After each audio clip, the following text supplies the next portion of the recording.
2010년도에 서울 G20 서울 정상회의 폐막식에서 오바마 전 미국 대통령이 폐막 연설 직후 한국 기자들에게 질문권을 주었습니다. 그런데 그때 누가 용감하게 질문하면 좋았을 텐데 아무도 질문하지 않았습니다. 왜 질문을 하지 않았을까요?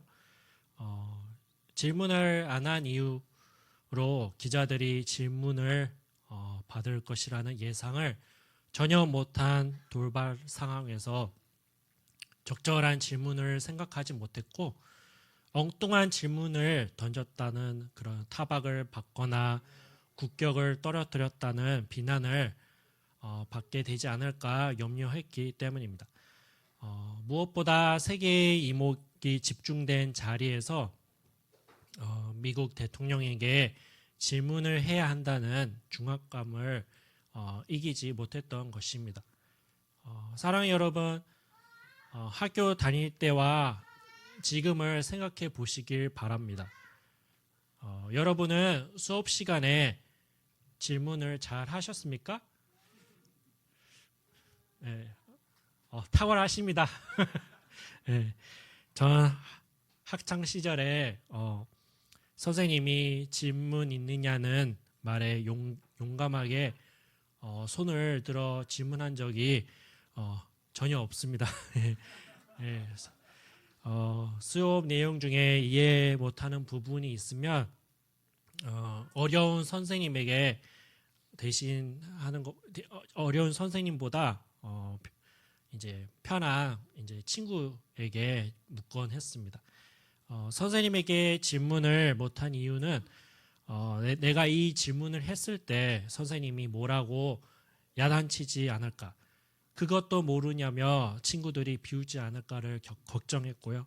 둘째는 궁금한 내용을 정리해서 조리 있게 물어볼 자신이 없었고 또 부끄러움이 너무 컸기 때문입니다. 오바마 전 미국 대통령에게 질문을 할 수 있는 용기가 있었다면 그 기자는 아마 세계적으로 유명한 기자가 되었을지도 모릅니다. 우리도 마찬가지입니다. 신앙생활 하는 데 있어서도 적극적인 태도가 필요합니다. 하나님은 사람을 창조할 때 질문할 수 있는 존재로 만드셨습니다. 하나님을 사랑하며 교제하며 살도록 의도하신 것입니다. 동물은 결코 질문하지 않습니다. 전혀 할 수 없습니다. 그저 펼쳐지는 상황에 본능적으로 반응할 뿐입니다. 사람을 사람답게 하는 질문은 존재 목적에 대한 질문입니다. 왜라는 질문이 마음속에 정직하게 자리 잡고 있는 사람은 결코 무의미하게 살거나 방황하며 살지 않을 것입니다. 요즘은 본질적인 질문보다 방법을 추구하는 질문이 본류를 이룹니다. 어떻게만 강조하는 곳에서는 효율성을 절대화합니다. 거기에는 삶의 목적과 방향을 규정하는 본질적인 질문인 왜가 자리 잡지 못합니다. 인본주의자들은 끊임없이 자기 자신과 사람들을 향해 질문합니다. 그 결과 사람이 사람을 숭배하거나 적대시하는 양극단 사회를 이루게 되었습니다. 그리스도인들은 하나님께 질문합니다. 그 결과 하나님을 경배하며 살게 되었습니다. 사도 바울은 두 가지 질문으로 삶의 방향과 목적 그리고 방법을 붙잡았습니다. 주여 누구십니까? 주님 무엇을 하리까? 이 두 가지 질문으로 잡았는데요. 하나님은 그 정직한 질문에 대해 언제나 진리로 대답하십니다. 오늘 우리가 읽은 본문을 중심으로 좀 더 살펴보겠습니다. 사도 바울은 사도가 되기 전에 열심히 율법을 지키던 율법사로 사울이라는 이름을 쓰고 있었습니다. 그는 예수가 유대인의 율법을 파괴하는 이단이라고 생각하고 있었고, 그래서 예수의 부활을 전파하는 제자들을 박멸하려고 다메섹의 모든 그리스도인들을 체포하라는 대제사장의 명을 받아 군사들을 이끌고 다메섹으로 가다가 다메섹 성문 앞에서 예수님을 만나게 됩니다. 성문 앞에 거의 다 왔을 때 하늘에서 내리는 강한 빛과 음성을 들었습니다. 사울아, 사울아, 네가 어찌하여 나를 박해하느냐? 사울은 너무나 강한 빛 때문에 눈이 보이지 않았고 정신이 아찔하여 그 자리에서 쓰러졌습니다. 그는 정신을 가다듬고 주님 누구십니까? 라고 물었습니다. 그러자 하늘에서 분명한 음성이 들려왔습니다. 나는 네가 박해하는 예수다 라는 대답이었습니다. 그 대답을 듣자 사울은 너무 놀랐습니다. 너무 놀라서 자기 힘으로 일어설 조차 없었습니다. 온 몸에 맥이 풀리고 어디로 가며 무엇을 해야 할지 도무지 알 수가 없었습니다. 동행하는 사람들의 부축을 받아 겨우 다메섹으로 들어갔습니다.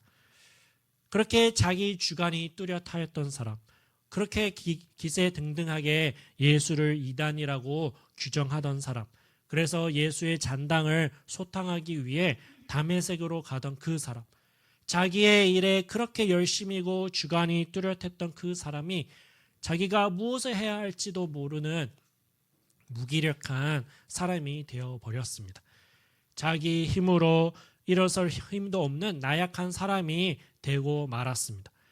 단 한순간에 한 줄기의 빛과 한마디의 음성으로 그의 행동은 중단되고 그 자리에 거꾸로지고 만 것입니다.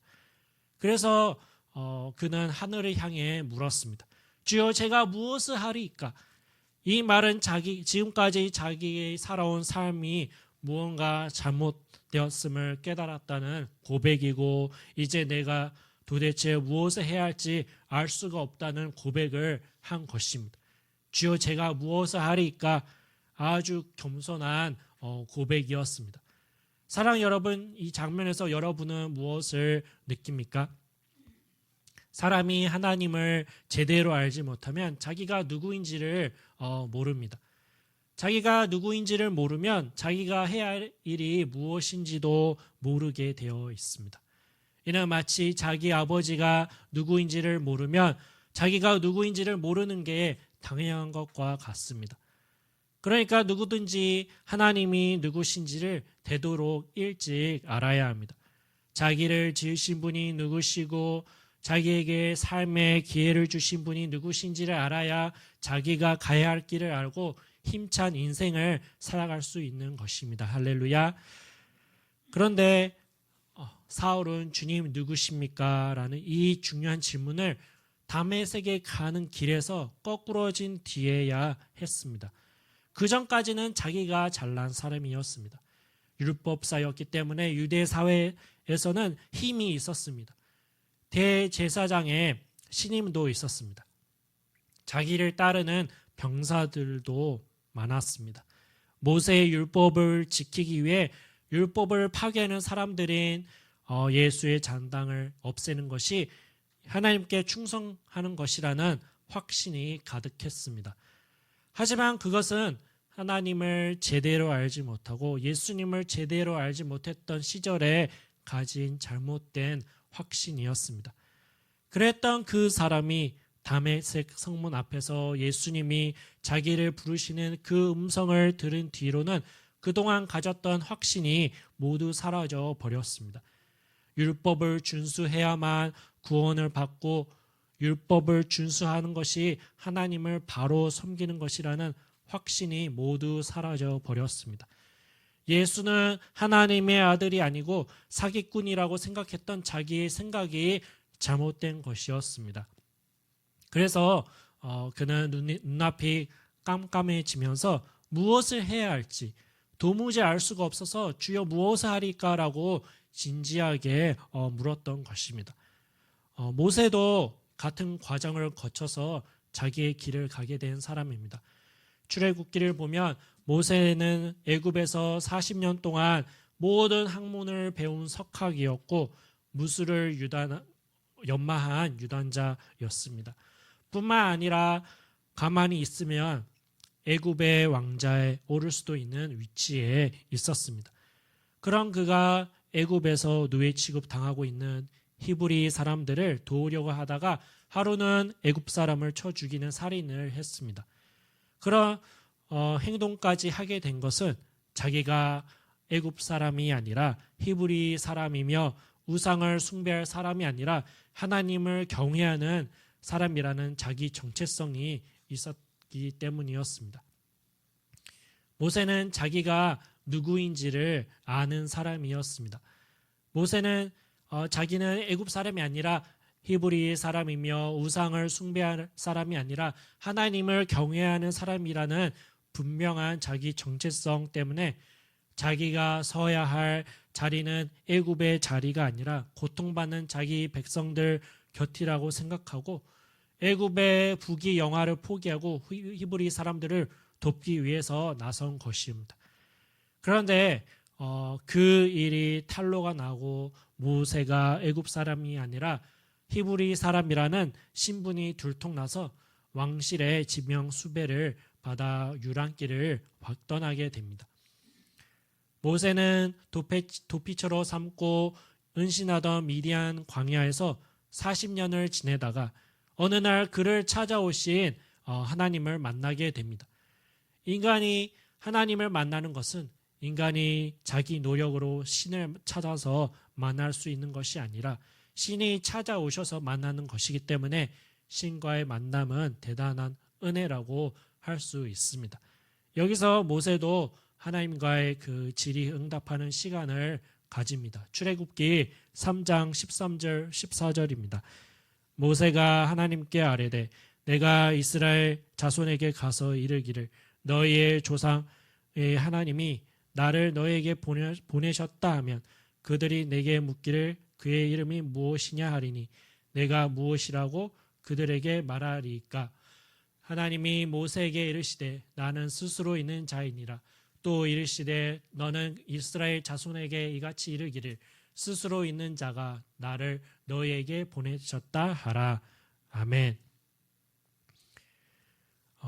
모세는 놀라운 하나님의 능력과 거룩하심을 보게 되면서 주님은 누구십니까? 라는 질문을 당신의 이름을 무엇이라고 부릅니까? 라고 돌려서 물었습니다.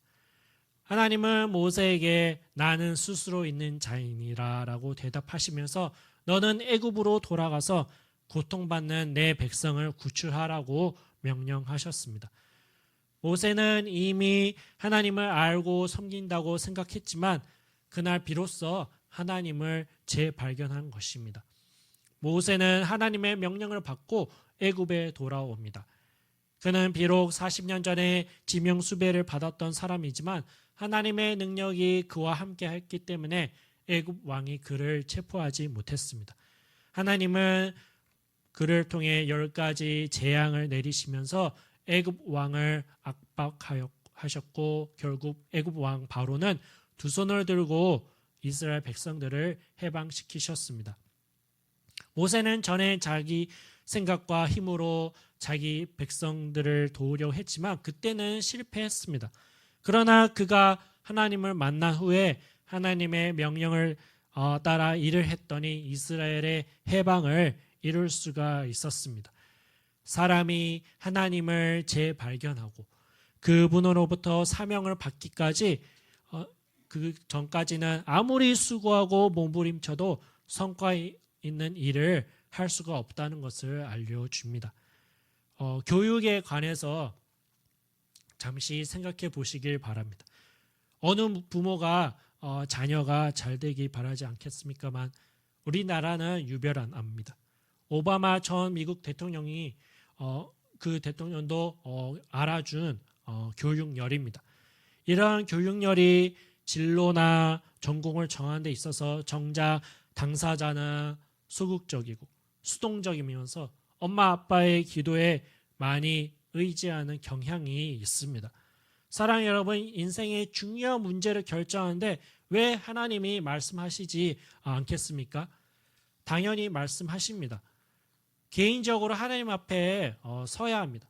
그리고 주님은 누구십니까? 나를 통해 이루실 주님의 목적은 무엇입니까? 라고 기도해야 하는 것입니다. 하나님도 직접 말씀하시고 싶어서 하실 텐데 얼마나 답답하시겠어요. 하나님과의 만남, 하나님의 이름을 묻는 일이 있고 나서 내가 무엇을 하리까를 묻는 과정을 거치지 않으면 그가 아무리 공부를 많이 했고 많은 경험을 가진 사람일지라도 자기의 사명을 모르는 사람일 뿐이요 헛된 일에만 힘쓰면서 헛된 세월을 보내게 되는 것입니다. 이사야의 경우도 마찬가지입니다. 이사야는 애굽심이 강한 사람이었습니다. 당시에 분단된 이스라엘 남쪽 나라를 다스리면서 국방을 튼튼하게 하고 백성들을 편안하게 다스리던 우시아라는 왕이 죽자 나라의 장래가 심히 걱정되어서 홀로 성전에 올라가서 기도하고 있었습니다. 그런데 그의 눈앞에서 성전에 가득한 하나님의 영광의 광채가 보였고요. 높은 보좌에 앉으신 하나님의 모습을 볼 수가 있었습니다. 이사야는 묻지 않고도 그분이 하나님이신 것을 알 수 있었습니다. 그가 발견한 하나님은 너무나도 거룩하신 하나님, 감히 접근할 수 없는 영광 가운데 계신 하나님이셨습니다. 그는 하나님의 영광 앞에서 극심한 두려움을 느끼고 엎드려져서 고백했습니다. 이사야서 6장 5절입니다. 그때 내가 말하되 하루다 나여 망하게 되었도다. 나는 입술이 부정한 사람이요 나는 입술이 부정한 백성 중에 거주하면서 만군의 여호와이신 왕을 배웠음이로다 하였더라. 아멘. 이러한 낙심의 고백을 한 것입니다. 하나님을 이사야는 하나님을 발견하자마자 자기가 얼마나 더러운 사람인가를 깨닫게 되었습니다. 하나님의 재발견은 자신의 재발견으로 이어졌습니다. 그때 한 천사가 벌겋게 단 숯불을 가지고 와서 그의 입에 대면서 이것이 내 입에 닿았으니 내 죄악이 사함을 받았다고 말씀하는 것이었습니다. 용서의 선언이었습니다. 그때 보좌로부터 하나님의 음성이 들려왔습니다. 내가 누구를 보내며 누가 우리를 위하여 갈꼬라는 음성이었습니다. 그 음성을 들으면서 이사야가 자기도 모르게 주여 나를 보내소서 제가 여기 있나이다라고 고백했습니다. 그날부터 이사야는 백성들을 향해 하나님의 말씀을 전하게 됩니다. 우시아 왕은 비록 죽었지만 전능하셔서 천지를 주관하시는 하나님이 살아계시니 희망을 가지라고 외치는 선지자가 되었습니다. 그리고 하나님께서 자기 백성을 구원하려고 당신의 아들을 보내신다는 메시아에 관한 예언을 아주 소상하게 전하는 특별한 선지자가 되었습니다. 이사야는 평소에도 늘 하나님을 알고 섬기는 사람이었고 위기를 만났을 때 하나님만이 해결자라고 생각하고 성전에 올라갔던 사람입니다. 그러나 그때까지 이사야는 피상적인 신앙을 갖고 있었습니다. 성전에 올라갔다가 하나님을 재발견한 뒤에야 참된 회개가 있었고 참된 자기의 사명을 발견하게 된 것을 알 수 있습니다. 사람이 하나님을 발견하면 자기를 발견하게 되고 자기가 누구인지를 알게 되면 자기가 해야 할 일도 발견하게 된다는 것입니다. 하나님을 재발견하지 못하면 아무리 열심히 무언가를 했다 할지라도 소경이 칼을 휘두른 꼴이요 철조망에 발길질을 하는 격이어서 열심히 신앙생활을 했고 봉사도 많이 했다 할지라도 바울이 하나님을 섬긴다고 한 것이 예수님의 제자를 잡아 죽이는 일을 열심히 한 것처럼 엉뚱한 열심일 뿐이요 반역의 열심이 될 수밖에 없다는 것입니다. 그러므로 사람이 가장 먼저 해야 할 일은 하나님의 재발견입니다. 주님께서 미디안 광야로 모세를 찾아오셨듯이 주님께서 다메섹 도상으로 사울을 찾으러 오셨듯이 여러분을 찾아오셨고 부르셨습니다. 그래서 여러분이 교회에 오신 것입니다. 예배를 드리고 있는 것입니다. 여러분이 하나님 앞에 돌아온 것은 세상 말로 하자면 운명적인 것이고 성경적으로 말하자면 하나님의 선택이요 섭리인 것입니다. 이제 여러분이 넘어가야 할 과정이 있습니다. 그것은 먼저 주여 누구십니까? 라는 질문입니다. 하나님은 과연 어떤 분이신지, 나를 만나주신 하나님, 나를 불러주신 하나님, 나를 여기에 와서 이 말씀을 듣게 하시는 하나님은 대체 누구신지 하나님께 물으시길 바랍니다. 그것이 올해가 가기 전에 해야 할, 올해 해를 넘기면서라도 해야 할 중요한 과제요, 기본적인 질문입니다. 주님은 사울에게 나는 네가 핍박하는 예수라고 대답하셨습니다. 사울은 그 말씀에 너무 큰 충격을 받았습니다. 이럴 수가 있단 말입니까? 사울의 생각에는 예수는 하나님의 아들이 아니고 십자가에 못 박혀 죽고 말았으며 부활했다는 그 제자들의 말은 거짓이라고 생각했습니다. 그래서 한 줌도 안 되는 그 제자들 몇 명만 체포해서 구금하면 예수라는 이단도 정리가 되리라고 생각하고 하나님을 섬기는 열심으로 제자들을 체포하려고 했던 것입니다. 그런데 그렇게 확신에 찼던 그의 노력과 열심이 하나님을 핍박하는 짓이었다는 대답이 하늘로부터 들려온 것입니다. 자기가 핍박한 예수는 하나님의 아들이셨습니다.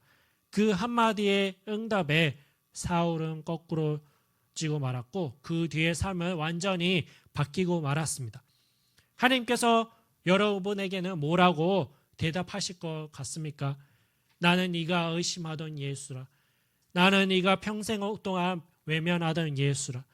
나는 너를 지은 창조자 여호와라. 나는 너의 죄를 사하는 너의 구주라. 나는 남은 네 생애를 인도할 너의 구주라. 이렇게 대답하시지 않을까요? 이 음성을 듣기 전까지는 무엇을 아는 것도 아니요 무엇을 할 수 있는 것도 아닙니다. 사랑하는 여러분, 여러분은 지금 무엇에 열심히고 있습니까? 하나님이 인정하실 일입니까? 자기가 누군지를 모르면서 어떻게 자기에게 유익한 일을 할 수 있겠습니까? 하나님이 어떤 분이신지 모르면서 어떻게 하나님을 기쁘시게 하는 일을 할 수가 있겠습니까? 그런데 자기가 누구인지 무엇을 해야 하는지는 다른 사람이 알려주지 못합니다. 하나님을 바로 알 때에만 깨달을 수 있습니다. 인간도 신이라고 하는 인간이 만든 종교를 통해서는 깨달을 수 없는 진리입니다. 창조주 하나님이 없다면 피조물 인간도 없습니다. 하나님을 만나지 못하면 그 누구도 자기 정체성과 사명을 알 수 없다는 것입니다. 그러므로 여러분은 올해가 가기 전에 나를 불러주신 하나님, 당신은 누구십니까? 라고 물으시길 바랍니다. 창조주 하나님을 알게 될 때 그의 피조물인 자신이 누구인가를 알게 되고 내가 무엇을 해야 할 것인가를 물었을 때 자기가 가야 할 바른 길을 알고 갈 수가 있는 것입니다. 주여 무엇을 하리까라고 묻는 사울에게 주님은 아나니아에게 가라고 하셨습니다. 그래서 사울은 아나니아를 찾아 다메섹 시내로 들어갔습니다. 한편 하나님은 경건한 유대인 아나니아에게 사울이 너를 만나러 오니 그를 맞아서 기도해 주라고 일러두셨습니다. 아나니아는 사울을 맞아서 머리에 안수해 주었습니다. 그러자 그 눈에서 비늘 같은 것이 벗겨지면서 강한 빛으로 신명했던 그의 눈이 다시 보게 되었습니다. 그리고 사울에게 하나님께서 너를 이방인의 선지자로 일찍이 세웠으니 너를 그들에게로 보낸다는 말씀을 전해 주었습니다. 그래서 그날부터 사울은 이방인들에게 예수 그리스도의 복음을 전하는 일에 평생을 바쳤고 대단한 성과를 거두었습니다. 사울은 주님을 만난 뒤에 완전히 새 사람이 되었습니다. 예수님이 자기와 만민의 구주라는 사실을 알고 믿게 되었고 그 예수를 이방인에게 전하는 일을 위해 자기의 가문과 지위, 지식과 재물, 명예를 헌신짝처럼 버렸습니다. 복음 전파를 위해 여러 번 죽을 고비를 넘기며 모든 것을 바쳤습니다. 그의 생애와 사역은 참으로 성공적이었습니다. 그의 수고의 열매는 수고의 열매로 인해 오늘 한국인인 우리들까지 복음을 듣고 구원을 받게 된 것입니다. 사울, 모세, 이사야는 모두 어릴 적부터 하나님을 알고 섬겨온 사람들입니다. 그러나 하나님을 재발견하고서 비로소 하나님께 쓰임을 받았고 자기의 길을 갔으며 성공적인 삶을 살았습니다. 사랑하는 여러분, 우리도 진지하게 주여 누구십니까? 제가 무엇을 하리까? 라고 묻기를 바랍니다. 하나님은 나를 창조하신 하나님이십니다. 나를 불러 찾아오신 구원자이십니다. 나는 그분에 의해 창조된 인간이고 나는 그분이 만드신 피조물입니다. 그는 나의 죄를 짊어지고 십자가에 못 박혀 죽으신 가장 고마우신 나의 구주이십니다. 오늘도 나의 앞길을 인도하시고 또 날마다 나와 함께 하시는 나의 구주이십니다. 그분에게는 나의 길과 장래에 대한 해답이 있습니다. 이제 지금까지 내가 걸어온 길, 내가 주장해온 내 생각, 내가 세웠던 가치관을 저만큼 물려놓고 주여 내가 무엇을 하리까라고 물어야 하는 것입니다. 그러면 주님은 나는 마음이 온유하고 겸손하니 나의 멍에를 메고 내게 배우라고 하실 것입니다. 온유하고 겸손하신 주님은 우리 태도부터 바꾸라고 하실 것입니다. 하나님을 만난 사람은 온유한 삶을 살아갑니다. 온유함이란 부드러움입니다. 나를 세우고 사납게 살아가는 것이 아니라 부드럽게 사는 삶입니다. 거칠게 싸우며 큰소리치며 사는 것이 아니라 이해하고 용서하고 받아주는 삶입니다. 오른편 뺨을 치면 왼편 뺨도 돌려대는 삶입니다. 이유 없이 내 겉옷을 달라고 하면 속옷까지 벗어주는 삶입니다. 억지로 5kg, 2kg를 가자고 하면 4kg도 함께 가주는 삶입니다. 못나서가 아닙니다. 힘이 없어서가 아닙니다. 주님이 그렇게 하셨기 때문입니다. 온유함은 부드러운 강함입니다. 천지를 창조하신 전능하신 하나님이 내 하나님이고 나와 함께 하시며 하나님이 언제나 내 편을 들어주시기 때문에 내가 구태여 당신과 다투지 않아도 내가 싸워서 이기지 않아도 결국 내가 이기게 되어 있다는 믿음 때문에 누구 앞에서라도 온유할 수 있는 것입니다. 하나님을 만난 사람은 또한 겸손합니다. 다메섹 도상에서 주님을 만나기 전에 사울은 매우 교만한 사람이었습니다. 그는 나면서부터 로마 시민권을 받았습니다. 최고의 학자 가말리엘의 문화에서 배운 최고의 지성인이었습니다. 유대인 중에 왕의 혈통인 베냐민 지파 사람이고 율법 학자고 또 바리새인이었습니다. 또 당시 사회에서 존경받을 만한 그 모든 것을 갖춘 사람이었고 그래서 큰 자라는 뜻의 사울이라는 이름이 어울렸습니다. 그러나 다메섹 도상에서 예수님을 만나서 주여 누구십니까? 라는 질문을 하고 나는 네가 핍박하는 예수라 라는 응답을 받은 후에 자기가 아무것도 아니라는 것을 철저하게 깨달았습니다. 하나님의 아들이면서도 인류의 죄를 짊어지고 십자가에 죽으셨다가 다시 살아나신 예수님보다 더 높은 이가 없고 그 예수님 외에는 높임을 받을 분이 없다는 것을 깨달았습니다. 그래서 이름도 작은 자라는 뜻을 가진 바울이라는 이름으로 바꾸었습니다. 그리고 그는 기회가 있을 때마다 나는 죄인의 괴수다. 나는 만삭되어 나지 못한 자 같다. 나는 오직 나의 연약함을 자랑할 뿐이다. 라고 자기를 낮추는 사람이 되었습니다.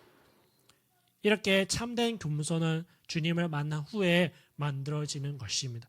이렇게 온유하고 겸손한 사람만 자기의 참 사명을 감당하게 되는 것입니다. 그래서 사울이 물었던 주여 누구십니까? 라는 질문은 오늘을 사는 우리도 누구나 물어야 하는 가장 기본적인 질문이 되었습니다. 마태복음 16장 13절부터 16절입니다. 예수께서 함께 읽겠습니다. 예수께서 빌립보 가이사랴 지방에 이르러 제자들에게 물어 이르시되 사람들이 인자를 누구로다 하느냐 이르되 더러는 세례요한 더러는 엘리야 어떤 이는 예레미야나 선지자 중에 하나라 하더이다. 이르시되 너희는 나를 누구라 하느냐 시몬 베드로가 대답하여 이르되 주는 그리스도시요 살아계신 하나님의 아들이시니이다. 아멘. 마태복음 16장 13절 이하를 보면 예수님이 선택하여 정성으로 키우신 12제자들조차 이 기본적인 질문은 하지 않고 엉뚱한 것만 바라니까 어느 조용한 기회에 주님께서 직접 물으셨습니다. 사람들이 나를 누구라 하느냐? 그랬더니 누구는 예수님더러 엘리야라고 누구는 예레미야라고 하고 누구는 세례 요한이라 라고 하더라는 그런 대답이 돌아왔습니다.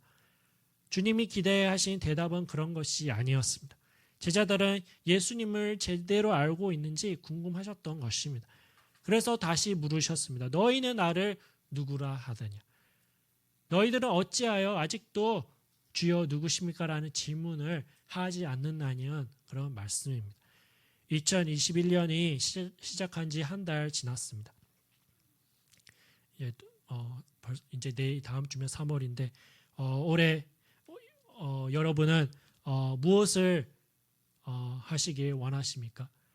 무엇을 이루고자 하십니까? 무엇을 바라보고 열심히 달릴 것입니까? 내가 이룬 것이 하나님이 원하시는 일과 상관이 있을까요? 아무것도 한 것 없이 한 해를 넘기겠습니까? 무서운 전염병이 종식되거나 회사가 2배나 성장하거나 어떤 화기를 받거나 어떤 자리에 올라가거나 돈을 많이 버는 것보다 더 중요한 것이 있습니다. 그것은 하나님을 만나는 것입니다. 개인적으로 그분 앞에 서는 것입니다. 그리고 주님 누구십니까? 제가 무엇을 하리까? 라고 물을 수 있다면 여러분의 남은 생에는 정말로 알찬 열매가 맺기 시작할 것입니다. 올해 주님과 진지하게 만나서 물으시고 대답을 들으시길 바랍니다. 그래서 2021년이 여러분에게 영원한 축복의 시작이 되시길 주님의 이름으로 축원드립니다. 함께 기도하겠습니다. 말씀의 은혜